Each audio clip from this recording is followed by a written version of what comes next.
E hoje eu quero conversar com você a respeito das prioridades permanentes que um dono de negócio precisa ter em mente, precisa ter na cabeça dele, para que ele consiga ter um faturamento consistente, com maiores margens, de forma enxuta, mantendo-se altamente rentável. O que precisa então estar na mente dele e qual o ponto cego que faz ele não enxergar de jeito nenhum a essas prioridades, ok? Se você ainda não me conhece, eu me chamo Lucas Vercelino, eu sou fundador e criador aqui da Decision Pro, que é uma empresa que treina donos de negócios a trilharem relações de trabalho mais sólidas, mais consistentes, com maior confiabilidade, porque a gente sabe que a grande dor é o colaborador, é manter um bom colaborador, é a relação sustentável, uma relação que funciona entre o dono, o colaborador, entre as lideranças e os colaboradores que operam de forma confiável e sem a influência cada vez mais daqueles pontos cegos que tiram a clareza, que tiram a objetividade, que atrapalham na operação e na obtenção dos resultados que o dono coloca,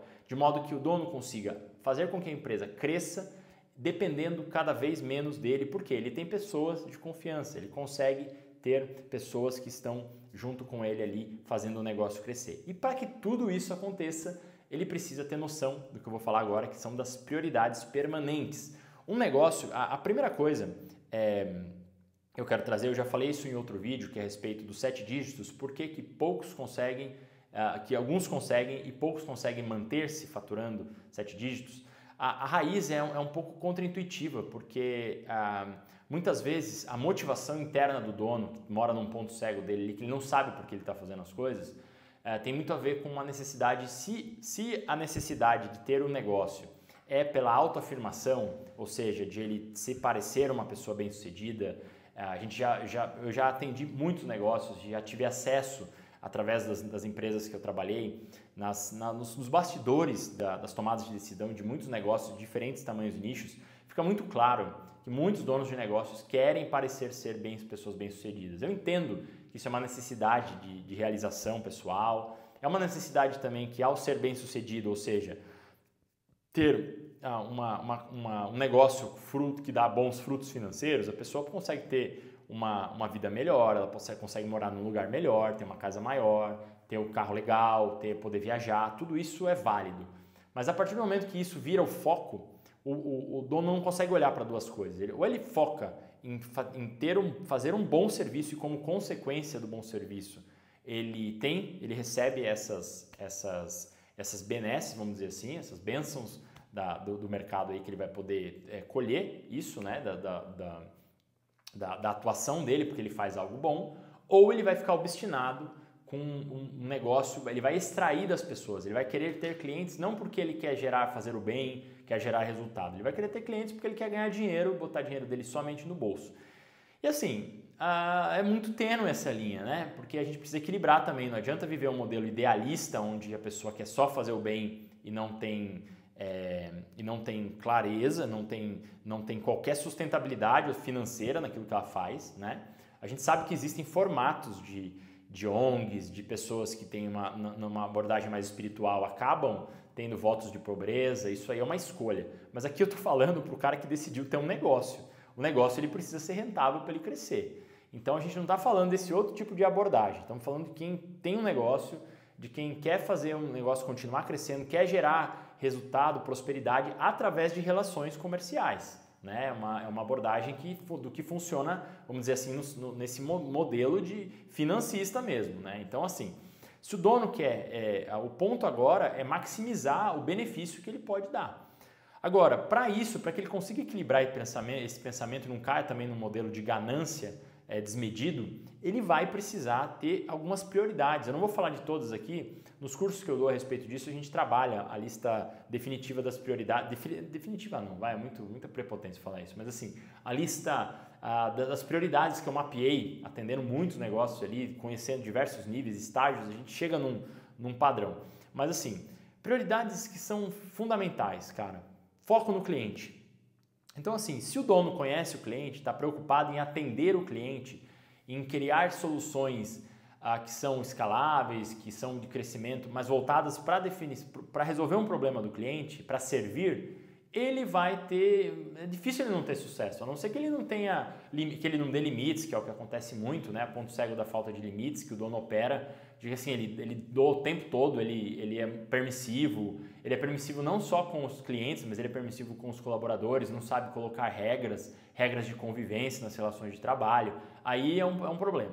Mas assim, se o dono ele consegue dar limites, ele vai conseguir atender bem o cliente, ele vai conseguir ajudar o cliente a mudar, a realizar mudanças, modificações, transformações, ele vai conseguir capacitar os colaboradores, a empresa vai melhorar a cada dia. Então, essa prioridade de cara, estou olhando para o cliente, eu quero que o cliente tenha uma boa experiência, isso precisa ser uma prioridade permanente.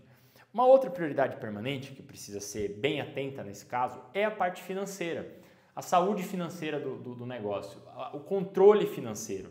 Não dá para descuidar. Se, novamente, o dono decidiu ter um negócio, fazer um negócio crescer, ganhar dinheiro através de um negócio, ele precisa ter o controle financeiro.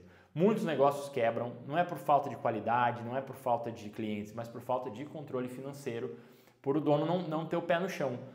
O financeiro, o controle, a prioridade de você ter sempre um controle financeiro regrado ali, ela...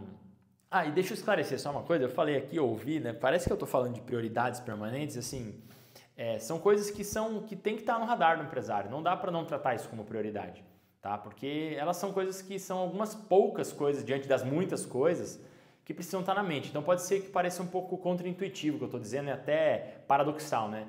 Existem coisas vitais que ele precisa fazer, mas qual delas é prioridade? Não, essas são prioridades mesmo. O dono precisa pensar. Eu estou chamando de prioridade porque muita gente não prioriza isso, tá? Por isso que eu estou chamando de prioridade. Só para esclarecer aqui, para ficar mais claro, porque pode, da mesma forma que eu ouvi falando aqui, pode ser que você também, que está me ouvindo aí, tenha falado, pô, mas prioridade é uma coisa só, não é bem assim, não dá para a gente ficar só na the one thing, né, nessa parada. Eu já falei isso em outros vídeos também.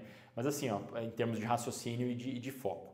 Então, a prioridade permanente aqui do negócio, que é o controle financeiro, ela serve para o dono poder, primeiro, fazer as coisas com o pé no chão, ele poder crescer progressivo e gradativamente, para ele poder crescer de acordo com o que ele consegue dar conta, ele não assumir riscos que podem levá-lo à ruína, probabilisticamente falando ali. Então ele precisa ter cuidado, ele precisa ter um pensamento de saber fazer cenários ali que, cara, se ele coloca todos os ovos numa galinha só, muitas vezes ele coloca todo o dinheiro numa campanha, todo o caixa. Tem gente que não tem noção sobre isso, tem gente que não tem dono de negócio que não tem a menor noção, coloca todas as reservas numa campanha que pode dar errado, ele não tem noção que aquela campanha pode dar errado. Isso é não pensar por prioridade do seu ponto de vista financeiro. Isso traz muitos problemas para donos de negócio que não conseguem chegar lá porque não tem um entendimento das finanças do negócio. Ou acabam contratando demais, ou acabam... o controle financeiro é um pilar, assim, ele vai nortear boas decisões, ele não pode também ir no nível de obsessão com isso a ponto de virar mesquinho, mão de vaca, sovina também nessa parte de, cara, fica demais também nesse sentido. Mas o controle ele é muito mais benéfico do que prejudicial, assim, é muito mais fácil ver os upsides do que os downsides do que um controle financeiro proporciona. O dono muitas vezes ele se distancia um pouco das métricas financeiras e ele acaba tomando decisões equivocadas, não faz um devido controle dos custos, subestima o custo das coisas, de uma contratação, de um recurso que ele poderia esperar um pouco para ter. A empresa cresce deslocada sem estrutura mesmo, sem o pé no chão, sem uma fundação, e uma coisa que cresce com uma fundação frágil ou sem nenhuma, ela tomba. Então, essa prioridade é fundamental ter em mente. Então, basta aqui essas duas prioridades hoje para eu falar com você, que é o controle financeiro o tempo todo. Se existe algum problema, a gente sabe que tem muitas pessoas que têm ansiedade matemática, têm problemas com números, precisa cuidar. Porque sem o entendimento dos números, a pessoa não consegue fazer o controle das horas que trabalha, não consegue fazer um controle das melhorias que um time pode ter, não consegue trabalhar com indicadores de performance. Então, por isso que a ansiedade matemática, esse é um ponto cego também da ansiedade matemática, que eu vejo muitos donos de negócios não conseguem implementar uma gestão porque não tem trauma com o número, e aí a pessoa começa a tomar decisões ruins, porque o número ajuda a posicionar, o número dá um senso de coerência, ele traz para um raciocínio mais crítico e mais pragmático a respeito das possibilidades. E é uma decisão que leva em consideração os ciclos financeiros, o tempo que as coisas levam, o tempo de maturidade de uma contratação, por exemplo, faz o dono ser muito mais cauteloso na hora de inflar o time. A gente sabe que inflar um time, que é o erro que muitos donos de negócio do ponto cego do faturamento, ponto cego da vaidade cometem, que é, putz, ele conta com um crescimento, ele cresce contando com um crescimento provável. Então ele usa um provável crescimento para poder crescer. E aí se esse crescimento não acontece, ele está lascado, ele não tem caixa para poder sustentar todos aqueles colaboradores que ele contratou, imaginando que aqueles colaboradores iriam fazer a empresa crescer. Então por isso que precisa ser progressivo e gradativo. Cresce um pouquinho, vê, constrói um caixa ali para daqui trazer mais, comprova a performance, faz a performance ser bem validada durante alguns meses. Opa, tem um caixa aqui para contratar mais uma pessoa, a operação já está registrada, contrata mais uma pessoa.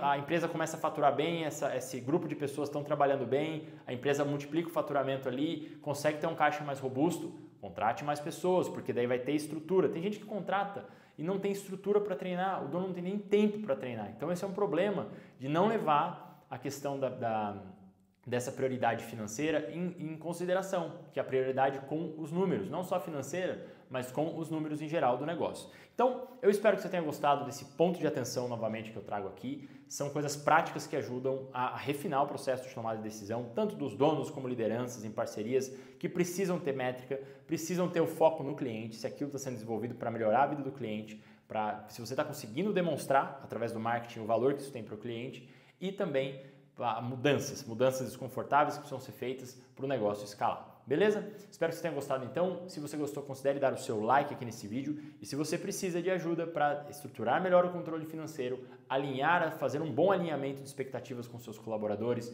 com a relação dono-colaborador, considere também conhecer o programa aqui da Decision Pro, onde eu ensino e treino os donos de negócios a terem uma gestão descomplicada que bota em ordem a casa para o negócio crescer melhor, crescer mais rápido, com mais fluidez e também ter melhores resultados através de uma forma enxuta, de uma forma altamente rentável, com margem crescendo e também com o dono dependendo com a empresa dependendo cada vez menos do dono no operacional. Beleza? Um forte abraço e até o nosso próximo vídeo.